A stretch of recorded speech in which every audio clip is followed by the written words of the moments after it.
Welcome back to another edition of the Magic Latest Podcast, the podcast where we discuss everything Orlando Magic basketball. I'm your host, Jalon Dixon. And before we get started, remember to like, comment, and subscribe for daily Orlando Magic content. We are on the road to 1,000 subscribers and trying to become one of the biggest Orlando Magic podcasts here on the YouTube platform. So remember to hit that post notification bell so you always know when we're dropping new videos. With that all being said, today we've got a pretty jam-packed episode to cap off the week before we head into the weekend. Some pretty solid games, back-to-back matchups against the Boston Celtics. We'll get into that a little bit later, but to start off the show, we're going to talk about some comments from Draymond Green, Warriors legend, Warriors current power forward, Warriors current center, depending on what lineup Steve Kerr's trying to run out.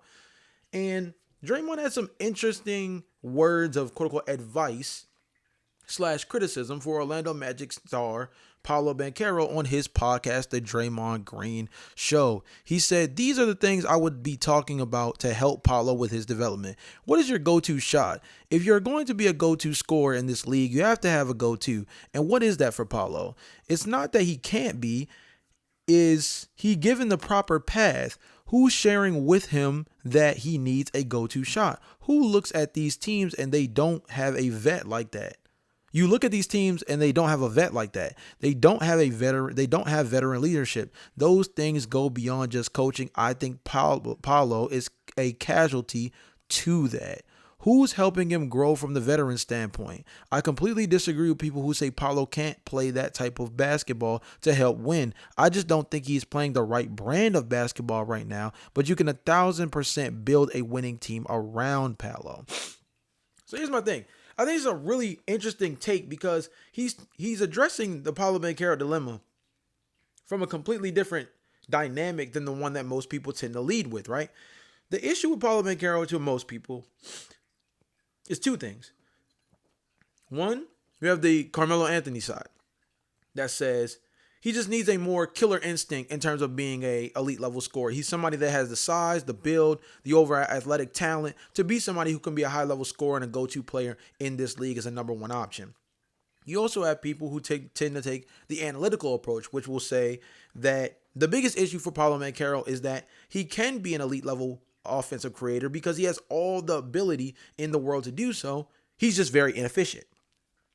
So is it mentality? Is it inefficiency? Or is it somewhere in the middle? And I think this is the address that Draymond Green is actually touching on, which is it's actually somewhere in the middle. By establishing a go-to shot, you create a certain rhythm for yourself in which now you can almost get to what is considered a spot, your spot. Carmelo Anthony, ironically, is somebody who speaks heavily on this when he trains people in the summer. He did this with Julius Randle a few summers back when he was first making his transition from the New York Knicks to the Minnesota Timberwolves. And the thing about that is by finding your spot, he says if you're able to get to a spot and you're able to go 20 for 20 at that spot, and then we go to a different spot and we go 20 for 20 there, and you get 100 shots at these select spots that you specialize in, it gets to a point where although you may not be an elite level 3-point shooter, although you might not be a great back to the basket player, if you're somebody who can efficiently get to any of those 1 to 5 spots on a consistent basis throughout the course of a basketball game, you're going to walk yourself into an easy 8 to 10 points a night. And that's not even including things like easy baskets in transition, backdoor cutting, things of that nature that create easy offense for you.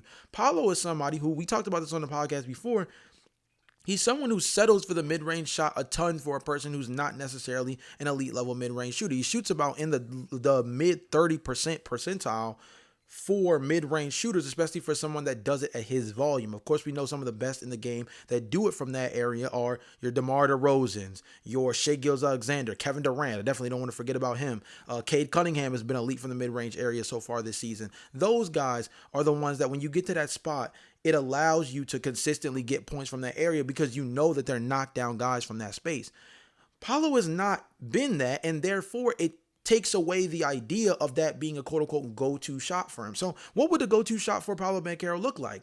For me personally, I think it's the fact that he needs to be more of a back-to-the-basket player. I think he's somebody that has the kind of athleticism and strength around the basket to be somebody where his elite-level shot needs to be a post fade. It needs to be that, that I think the most elite version, obviously, of it is like Dirk Nowitzki, right? I think another person who's a really good player to emulate his game after, in a sense, if he wants to be somebody that's a jump shooter but has the ability to kind of put his shoulder down and get physical around the basket, I think someone like LaMarcus Aldridge is another really good player where, okay, sure, if you want to be somebody who has that mid-range game, you can come up and pull up from 12 feet, cool. But I think you want to be able to do it in a much more savvy way that also makes it where you're a threat around the rim as somebody that so dangerously can finish and draw contact. If he's able to get so close to the rim, and now you have to worry about the threat of the up and under for him to finish through contact, or on the opposite end of it, now he has this go-to shot of being somebody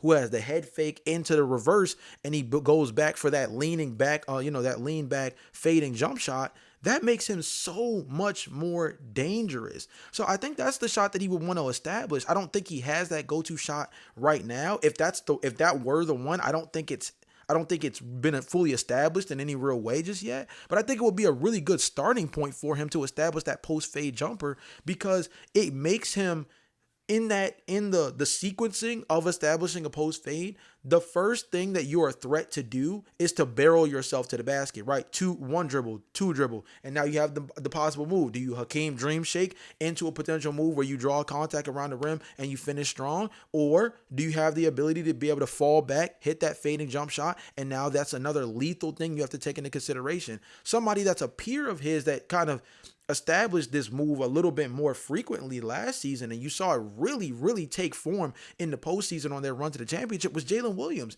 Jalen Williams took major strides as an offensive shot creator on ball last season. And one of the things that was so special about that run for the Oklahoma City Thunder was you saw that even though he struggled in the first two series of the postseason, you could see him slowly but surely starting to kind of put things together. And offensively, it would show because he would do certain things. That game where he had 40 points, he was doing it from all three levels of basketball. 5 if you want to include getting to the free throw line and being able to do it in transition.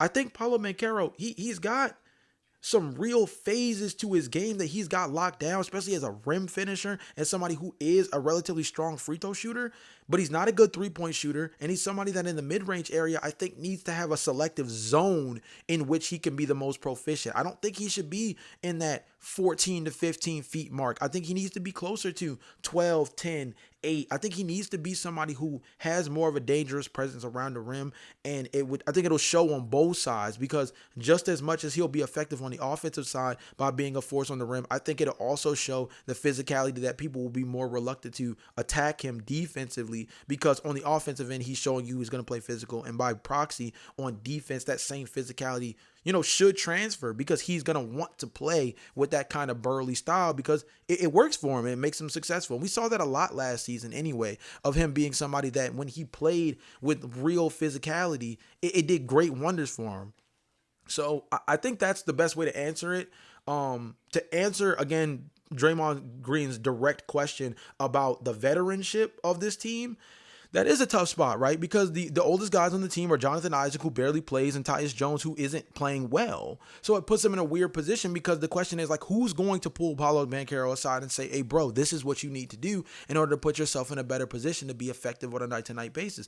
Also, they both play completely different play styles than Paolo Banchero. I think it's going to take an outside force. I wouldn't be surprised if it's somebody that is either in the Orlando Magic brass that is, has a real connection with the franchise, or if it has to be someone like a Carmelo Anthony, who Paolo Banchero, gets a lot of comp from, even dating back to when he was first drafted out of Duke.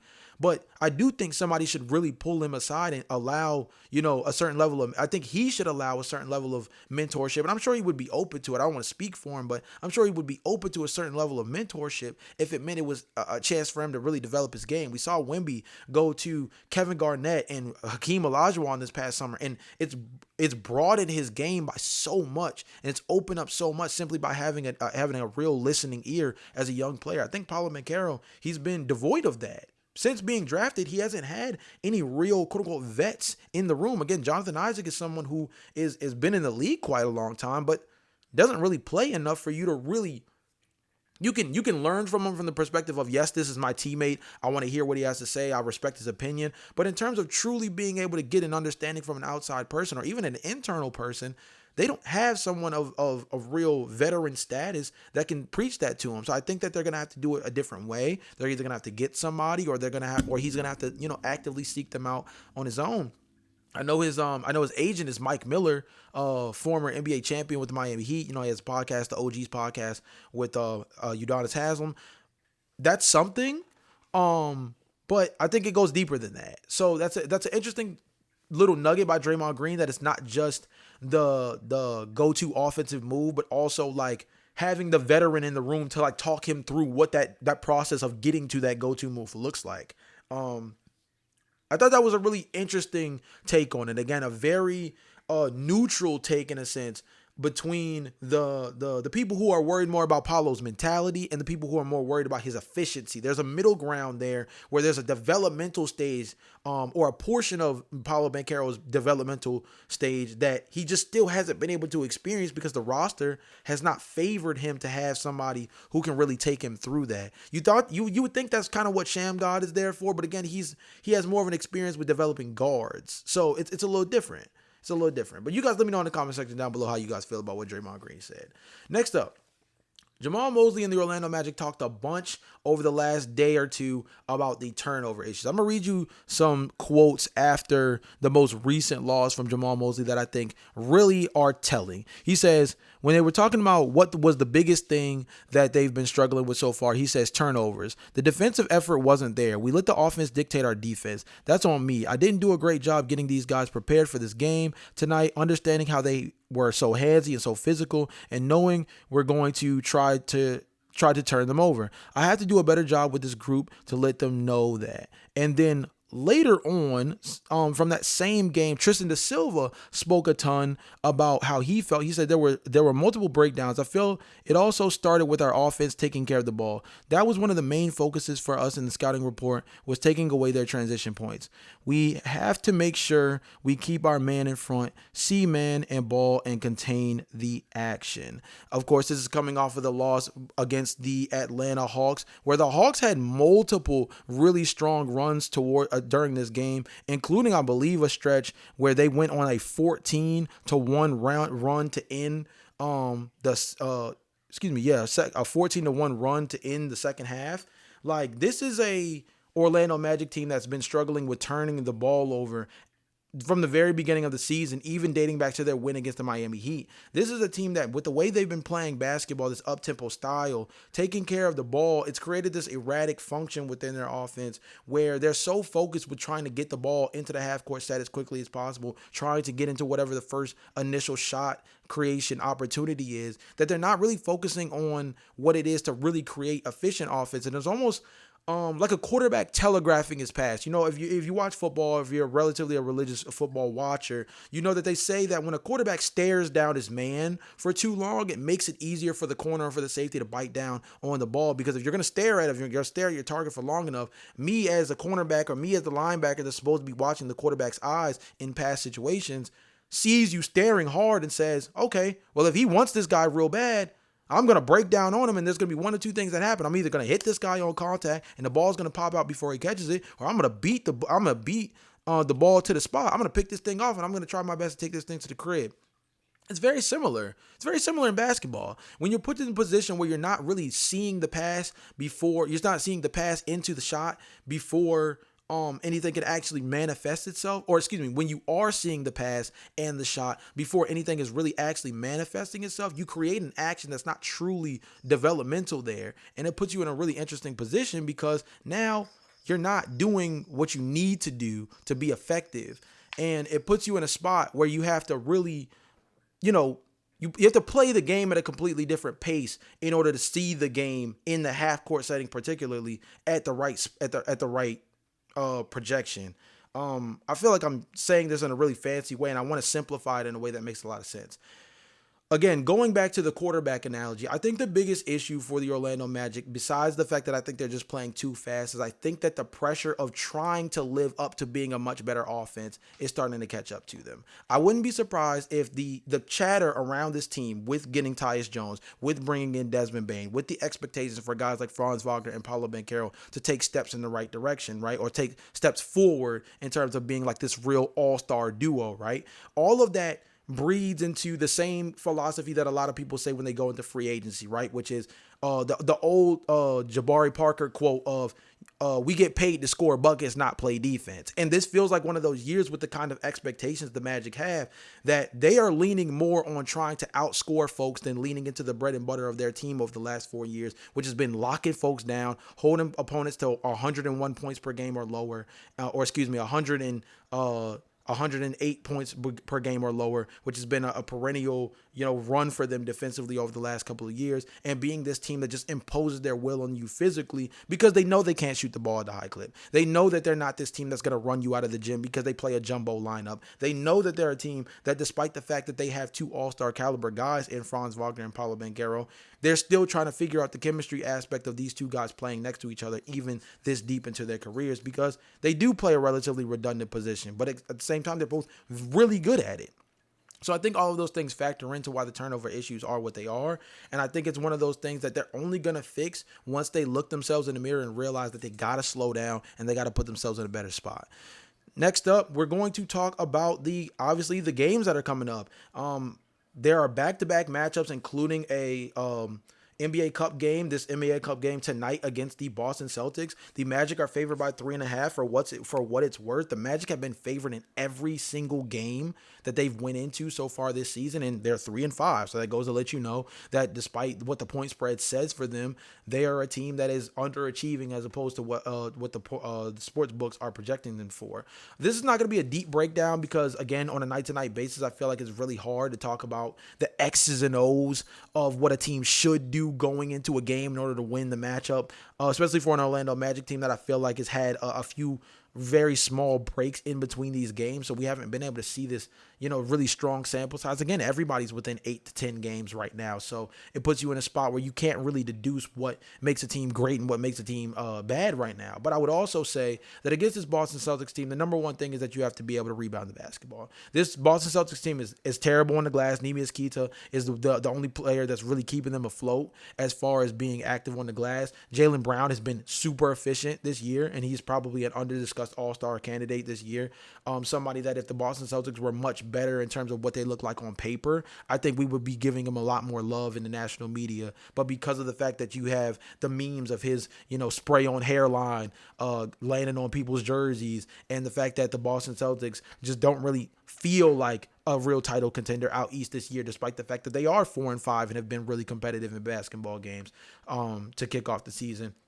This is going to be a hard-nosed basketball team, and this is going to be a team that I wouldn't be surprised if something as minuscule, quote-unquote, as the NBA Cup is something that matters to them in a sense, because they're a team that, any team's going to say that they have championship aspirations if they know the realism of what their top-end roster is, and they still have guys like Jaylen Brown and Peyton Pritchard and Derek White, guys that were on that championship team. So I think they still believe that they're a championship caliber team, even without JT, but it's little wins like these where you get these victories in NBA Cup games and you get, a chance at the NBA Cup championship that can kind of help revitalize a franchise when they're going through this dry spell where you have to worry about like what the future looks like, what the expectations for this season are. So this is still a hungry Boston Celtics team. Like the Magic, the one thing that I think the Magic have done that's really hurt them so far through these first 8 games is I think they've taken their schedule quite lightly. Again, I projected them to go 15-5 through their first 20 games. I think I said 15-5 or 16-4, and it was one of those things where I believe that sorry about it, it's just a cat, but I believe it's one of those things where they've really played down to their competition, especially this most recent Atlanta Hawks game against the Hawks with no Trae Young. I mean, that's absolutely ridiculous that they were put in a position where they lost by 15 in this game. And now they go up against, again, another Boston Celtics team that really, with no JT, this Magic team, you should be going out for blood. This is the team that kicked you out of the postseason last year, and now they're missing their best player. You play them in back-to-back games, and one of them have NBA Cup implications. Like, go out there and stick your chest out for a second and really act like you care about, being a winning basketball club. So that's kind of the best way for me to phrase it without going too deep into the X and O's.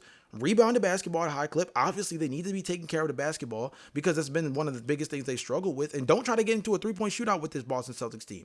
Even without JT, this team is still keeping the same philosophy of trying to hoist up 40 to 45 threes a night. This Orlando Magic team cannot keep up with that.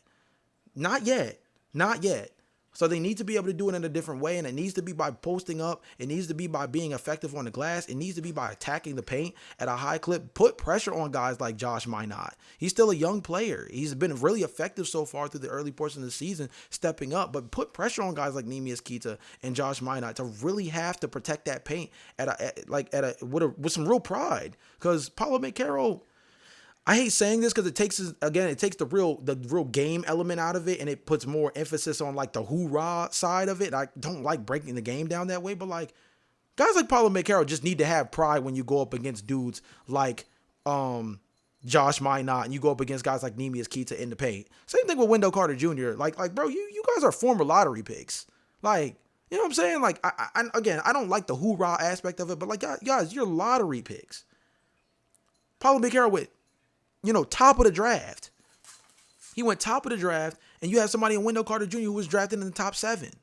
Like, you guys are both 6'10", 6'9", 6'10", real burly, can be effective on the rim, and as guys that can be high-level offensive rebounders, defensive rebounders, and guys who I think can get to the free throw line a lot in this game. Like, you just got to have some pride on this one. Josh Minot, Neemias Queta, you're 3-5. They're 4-5. This is an NBA Cup game. Like, you gotta want this, and it's at home. You're coming back home after a really tough 5-game road trip. You're coming back home for this NBA Cup game. You need to get yourself back on the board, and you need to play with a sense of urgency because, again, I don't think this is going to be a lost season if you start the season out rough. I think, if I'm not mistaken, I saw a stat on Twitter that said that this team started out kind of with a very similar record last year and a negative net rating, and then they went on to rattle off like 14-1 or something of that nature. So this is a team that, like, they had their slow starts and their growing pains, and it might just be the part of this team still being so youthful, right? That might just be the issue.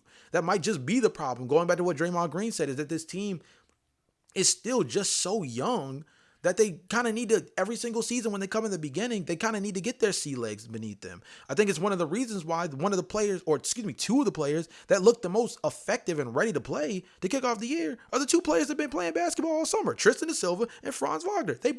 You can make an argument. I know statistically, Paulo Banchero obviously is like the best player, second best player. But if you want to talk about consistency and effectiveness on a night-to-night basis, you can make an argument. You can make a strong argument that I think Franz is number one even with what Paulo's been doing. But Franz and Tristan da Silva have been the two most consistent players in terms of what they've been able to do, especially on the offensive end, since the season started. I think that has a lot to do with the fact that they was playing against grown men all summer long, or not all summer long, but for a good extension of the summertime in the Eurobasket tournament. And then they come back to the league, and they're like, yo, we've been hooping this whole time. It's just an extension of where we've been at. It's not condition. We don't need to worry about conditioning. We don't need to worry about getting back to understanding how to play against physicality. Like, we've been doing this. We don't need to get reacclimated. We good. I don't think that's a surprise. I don't think that should be shocking to anybody that those two players have been the most impactful so far to kick off the season for the Orlando Magic, because they're the only two that have really been kind of in the mix in terms of playing basketball over the last couple of months. This Orlando Magic team, being as young as they are, I think they're just a team that, if we're being honest, is still just trying to figure out some of the ebbs and flows of what it takes to be a real contending team. Like, this is the first year for the Orlando Magic that are coming into a season with real expectations in the Paulo Banchero era, right? Like, last season, once they started running down injury after injury, you kind of gave them some leeway. The year before, they were that team that came out of nowhere. They were in your Detroit Pistons of last year. I believe that same season was the year that the Beam Sacramento Kings were the third seed in the Western Conference.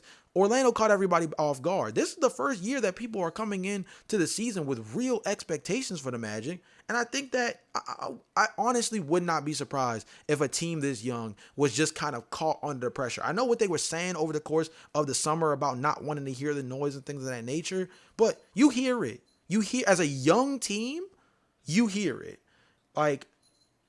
It's just built in. I think as much as you want it to not be, it's just built in. And you have people like Jamal Mosley who need to get a grip on this.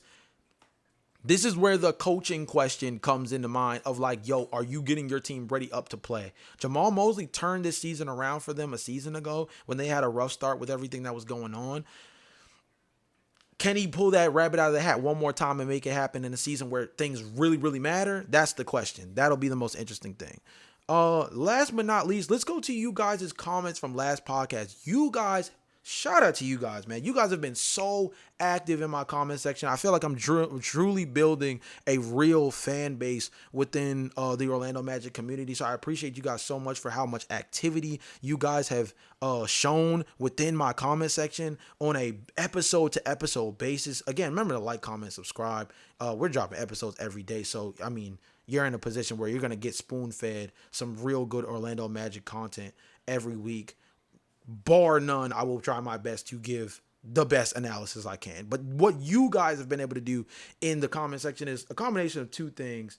Number one is that you guys are just showing me so much nuance in terms of how you guys feel about this team. And number two, I'm glad that you guys are showing the emotional aspect of this of this fan base, because that's what it's all about, man. At the end of the day, when you're investing in a basketball team in terms of your fanship and, you know, things of that, your fandom, and things of that nature, like, I want to know as like the podcaster, like, what's the temperature check on you guys? I think that's why I always ask these things, like on a scale of 1 to 10 and different things of that nature, how you guys are feeling. And you guys don't hold back at all. Let's start off. We're not going to get all comments today because you guys went ham. Again, 21 comments. We'll maybe dive into some of the comments I missed from this episode in next episode, as well as any comments that maybe accumulate from this video over the course of the weekend. But we're going to start from the bottom. We're going to start from the top this time because we started from the bottom last time and work our way down. Again, we'll find our little equilibrium for where we'll stop and where we'll pick things up.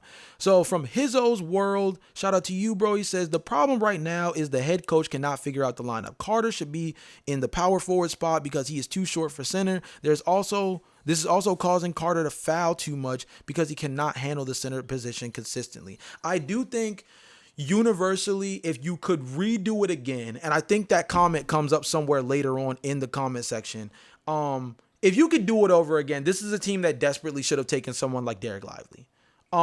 This is someone who definitely should have taken a rim running true 7-footer to put Wendell Carter Jr. in his true position. I think this is actually a really great comment because something that we've been talking about with the issue for Wendell Carter Jr. is him not being a great center. And I think there's a great point to that. I think I touched on that a ton last episode for anybody who wants to go check that out. But I think it does go a little bit deeper than that. It could be one of those things where, again, very similarly to when Wendell Carter played next to Marvin Bagley all those years ago when he was playing as part of the Duke Blue Devils, I think he's somebody who, yes, can be a center, but I think he has to do it in a way where he's playing next to, he needs to play next to somebody who can be equally as athletic, if not more athletic, as a secondary rim protector. See, he's somebody who I think is a very good slide rim protector, your first initial guy that you can lean on for, protecting the paint, if we're talking about the defensive end. But he needs somebody who can be right next to him to kind of like be two peas in a pod. He really covered up for a lot of the warts of Marvin Bagley, but Marvin Bagley's athleticism also really helped elevate that Duke Blue Devils defense. And I think that can kind of be said for where Wendell Carter Jr. is now. Like, playing next to Paolo, from a defensive perspective, he's not getting much help. So now you're essentially trusting Wendell Carter Jr. to be like your Rudy Gobert type. Like, let's funnel him to the paint, and if you can get past, if you really have the chops to get past Jalen Suggs and Franz Wagner, and you get to the paint, like, oh, here you gotta run into Wendell Carter Jr. And it's like, no, he's not that kind of rim defender. I think if they can get a real true center next to him, or even a floor spacing center that forces him to be more of a below the basket player, because I think he's starting to fall in love with that mid-range shot a little bit too. I think he's somebody that, like, at this stage of his career, as somebody who hasn't necessarily mastered any individual skill, I think he's somebody who is slowly but surely starting to fall into that Chris Bosh role when he played with the Miami Heat. And not to the level of Chris Bosh, obviously, but somebody who I think is starting to flow a little bit further away from the basket, and someone who I think it's affecting him defensively as well. Like, he's somebody that I think is not playing with the same level of physicality they played with, back at Duke or back even with the Chicago Bulls, because you're coming further and further away from the basket. I think a better example, because Chris Bosh feels like way too much praise. The name that comes to mind to me is someone like Wendell Carter Jr. Wendell Carter Jr. Serge Ibaka. Serge Ibaka is the name. I apologize. I'm looking at his name while I'm looking at his notes. Yeah, I believe the name that I was looking for kind of got lost there a little bit, but the name I'm looking for is someone more like Serge Ibaka, right? Again, is Wendell Carter Jr. ever been like the elite level rim protector that Serge Ibaka was in his early years with the Oklahoma City Thunder? No. I don't think anybody's trying to say that. But I think what I'm trying to get to is that the situation that this team runs into with Wendell is he just is asked to do so much without actually being great at anything in particular. And I think that's really hurting him a ton. I don't want to stay on this topic too long because we've talked about Wendell Carter Jr. so much, but I totally understand where you guys are coming from overall when it comes to your issues with Wendell. Again, everybody keeps saying we need to get a real center. Give me a name. That's the hardest part about it. When I go through the list, the issue I find is give me a name. Next up, Adam Kenkaya 9022. Shout out to you. He says, love your show. I think the Magic players are honestly pretty fine. They have the talent. Just got to put it all together. I hope Mose is up for the task.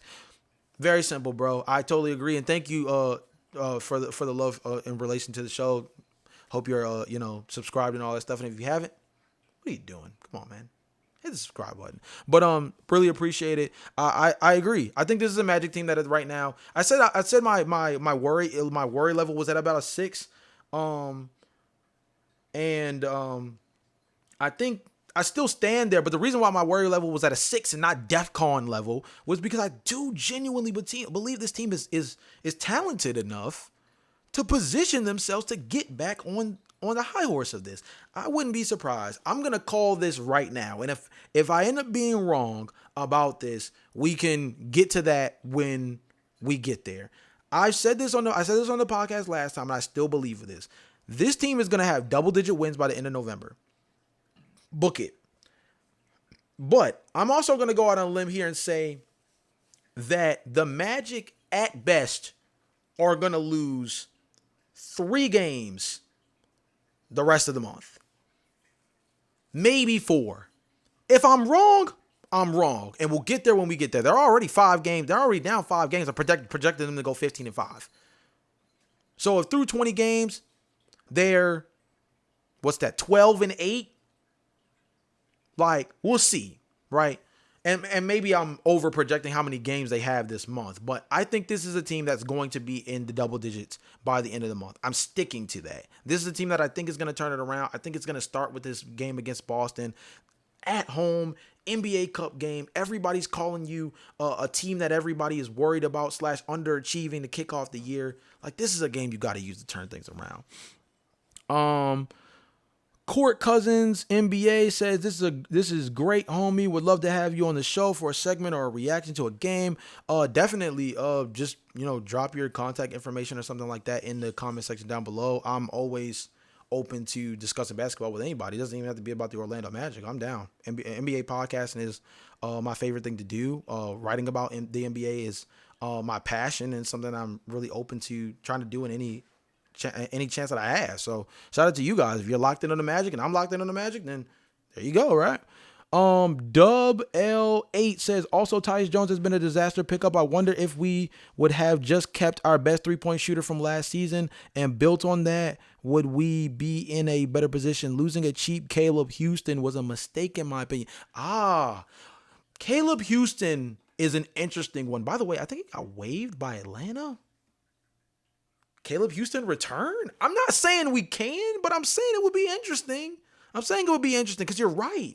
From a 3-point shooting perspective, you add him back into the mix. You put yourself in a really good spot. No, he's not the ball handler or decision maker that Tyus Jones is, but Tyus Jones hasn't even looked like Tyus Jones so far this season, which is the part that makes everything so weird, because if Tyus looked like the guy that he looked like in even how he looked in Washington, honestly, he doesn't even have to look like how he was in Memphis. If he even looked like the guy that he was in Washington, it would look like so much better of a pickup. But right now, it's looking brutal, and that's the part that hurts. Caleb Houston, interesting name, somebody we talked about at the early portion of the summer when they had to let go of him and a handful of other guys in order to make the space available to bring in someone like Desmond Bane and still, bring back Mo Wagner for a 1-year deal and stuff like that. But yeah, Caleb Houston, cheap contract. Tough to lose him as a guy that's a consistent three-point shooter. I think he shot 37% from beyond the arc last year. Low volume. And we always have to factor that in. But still, though, you're not wrong. Luis Barrios, D4L, says, sucks being a Magic fan. I don't believe that. It's a weird year to be a Magic fan because you're in a weird spot where you now have expectations you didn't have before. I think that's the thing. It sucks to be a Magic fan in the situation that you're in now where you actually have expectations that now you have to worry about living up to. The last 3 years have been low-key kind of sweet as a Magic fan because you got to be able to kind of punch above your weight and do so kind of under the radar. I mean, even when that series against the Cavaliers popped up, a lot of people were picking the Cavaliers to like far and beyond knock the Orlando Magic out, and they pushed it to 7 games, and they come into that next season. If it wasn't for all the injuries, like Orlando was looking like a team on the rise, and they still are. It's just that they had a hiccup in between. Now they're trying to regain their footing. They get a new player in the mix who's going to be supposed to be a heavily featured individual within their lineup, and they got a couple of growing pains. It does not suck to be a Magic fan. Don't say that. Keep your optimism. Once we get to like 30, 40 games, if you still feel that way, drop it in the comment section down below about it. But I got a feeling that by game 40, I don't think you're going to still feel that way.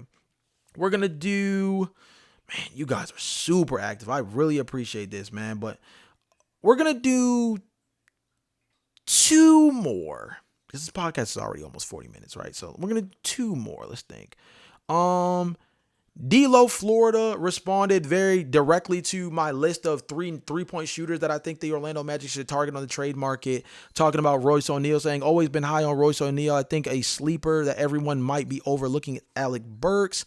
He is a very that can still come in as a spot-up shooter. I'm assuming you meant like he is a veteran who can still come in and be a spot-up shooter. Yeah, Alec Burks is solid. He's somebody whose efficiency ebbs and flows. He's been in a lot of really interesting situations as somebody that hasn't really been able to find a consistent home over the last handful of seasons.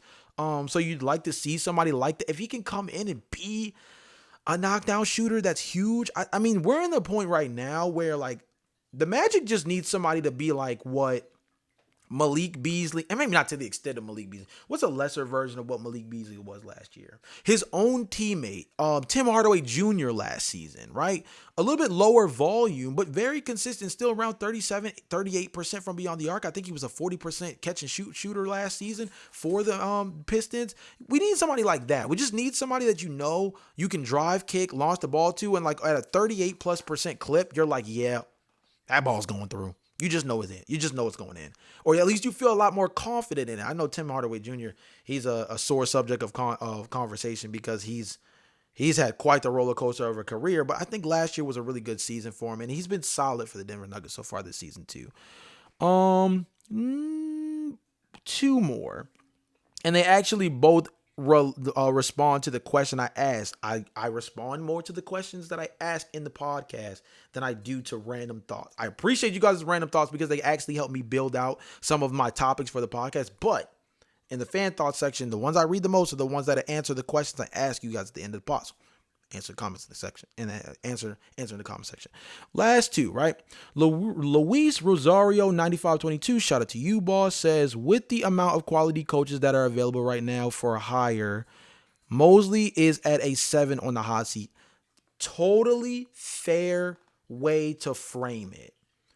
It's not that he's on the hot seat because he's doing a bad job specifically. It's that he is struggling with expectations while having a handful of potential coaching candidates kind of laying in wait, waiting for a coach to slip up, essentially. I think that's an interesting way to look at it because, again, when we had the conversation about like, who's a coach that will replace Jamal Mosley to take up for where he has built this franchise up to be, and who is going to be an upgrade from him. The way you do that first is by having an actual coaching tree or coaching carousel that mucks up the water enough to create that kind of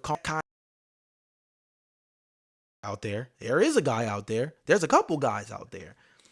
That only comes from there actually being guys available. See, with the New York Knicks job is a really good representation of this. They fired Tom Thibodeau, and it was like, oh yeah, we're gonna go reach out to Ime Udoka, who's the head coach for the Houston Rockets, and is well established and mess around and got Kevin Durant this summer, and he's supposed to leave. He's supposed to leave Houston for why? I mean, also like no state income taxes versus New York. Just saying, right? They went to go reach out to Jason Kidd. Sure, I mean, sure, maybe Jason Kidd is like feeling a little bit stronger about the New York Knicks job now in comparison to where Dallas is at this very moment. But like at the same time, though, I mean, with the expectations the New York Knicks have right now, you come in right after Tom Thibodeau. Anything less than making the Eastern Conference Finals at bare minimum could put you right back on the job hunt again. This open room that the coaching, free agency looks like right now, there's a couple names out there that would be kind of interesting. The Mike Malone one, I forget who dropped that comment, but Mike Malone, that's an interesting one, bro. That's an interesting one because he had that Denver Nuggets team hooping. They might have hit a ceiling, but they won a championship. And a lot of the disconnect had a lot to do with the fact that Mike Malone wasn't interested in youthful player development, stuff like that, which maybe that makes it a net negative against him in the sense of like what this team looks like. But like in terms of taking that step from being, quote unquote boys to men in the NBA, I think that someone like Mike Malone actually would be kind of interesting. The Tom Thibodeau defensive background thing feels like a slide to the left or a slide to the right necessarily instead of like a real upgrade. But who knows? Again, maybe you just need a raspier voice in order for them to like really understand like how to play high level defense. Last but not least, we are going to end with Dub L8, who says, and shout out to him because he was really active. I'm not going to read I'm going to save your second one for next pod because I don't want to read two of your comments and be unfair to somebody else. Brandon G407, you're going to be the last comment that I read for today. The first one is the one I'm going to read because you actually were kind of active in the comments as well. You said, I don't know why we never shake it up and play Paolo at 5. You want to play your pace and space offense and then don't play Wendell and Goga. Yeah, no, I completely agree. I was saying all summer that I think a really dope lineup this team should experiment with is Jalen Suggs or Anthony Black with Desmond Bane, Franz Wagner, Tristan Da Silva, and Paolo at the 5. I said that a handful of times over the summer, and I still believe that. I think the fact that they're trying to invest deeply into playing high-tempo basketball actually further indicates that they should be leaning into a more versatile, switchable lineup with someone like Paolo, who's a little bit more physical on the offensive end and a lot more consistent on the offensive end, at the 5. If you have a more athletic and versatile lineup, with someone like, again, I think that at this early stage of the season, while you're still trying to ramp Jalen Suggs up, I think a lineup of Anthony Black, Desmond Bane, Franz Wagner, Tristan Da Silva, and then Paolo at the 5, I think that would be a great thing to experiment with. Whether Jamal Mosley is feeling frisky enough to be a little bit more creative, that's going to be the biggest question. I know that's a big question for a lot of people when you talk about whether or not a coach can be somebody you can invest in long term, is what are they willing to risk? What are they willing to try to make their team better and make them and invest in their team actually seeing real internal development throughout the course of the season, right? Not just what you can do in an open gym or what you can do in summer walkthroughs, but like how you on the fly throughout the course of the season can make in-game adjustments to make your team better on a night-to-night basis. I think experimenting with a quote-unquote small ball lineup that really is kind of a jumbo wing size lineup. If you got Anthony Black starting at your 1 and he's 6'7", the shortest guy in that lineup is what, Desmond Bane at 6'5"? I mean, That lineup is ridiculous. And the way they can all fly around, Anthony Blacksman hitting the three at like a decent clip. The percentage is not great, but like the willingness to shoot the three has been great. Desmond Bane not hitting the three at a high clip right now, but I think like he could be a really solid player if once he gets his shot back. And then Tristan Da Silva's been a knockdown 3-point shooter. Like, I think this is a great point. I think this is a great lineup to experiment with. And Jamal Mosley, get on it ASAP because I want to see it. I want to see it. The starting lineup has been great. We talked about it in an episode or two ago. From a plus-minus perspective, the starting lineup has been good. But if they want to play the way they say they want to play, you got to experiment with some of these other lineups, man. I think it'll be really interesting. But that has been another edition of the Magic Latest Podcast. If I did not get to your comment in this video, I will be backtracking to this video again for the next episode as well as the comment section of this video. So drop your thoughts in the comment section down below in response to some of the comments that were made throughout this pod, whether it's in relation to Draymond Green, the turnover problems, how you guys feel coming out of the Boston Celtics games because they play the Boston Celtics 2 times before the next time that I'll be recording, and any of the other responses to some of the things that were said in the comment section. I will be very active in there trying to figure out how everybody feels and trying to build what should be a really interesting start to next episode. That again has been another edition of the Magic Latest Podcast. Remember to like, comment, and subscribe. Hit that post notification bell so you always know when we're dropping new videos. I'll see you guys next time. Peace.